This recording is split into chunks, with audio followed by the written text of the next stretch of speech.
નમસ્કાર, તમે જોઈ રહ્યા છો કેટીવી ન્યૂઝ ગુજરાતી અને હું છું આપણી સાથે મહેન્દ્ર।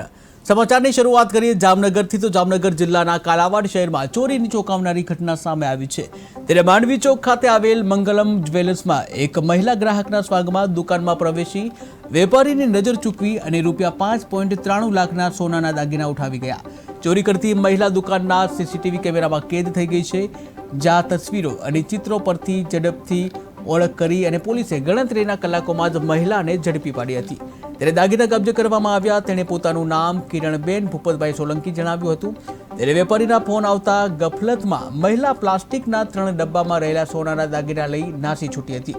ચોરાયેલ દાગીનામાં સોનાના પેન્ડલ, ચૂલા, ઓમકાર, નાકના દાણા, બાળકોના દાગીના સહિત કુલ 79.300 ગ્રામ સોનું સામેલ હતું।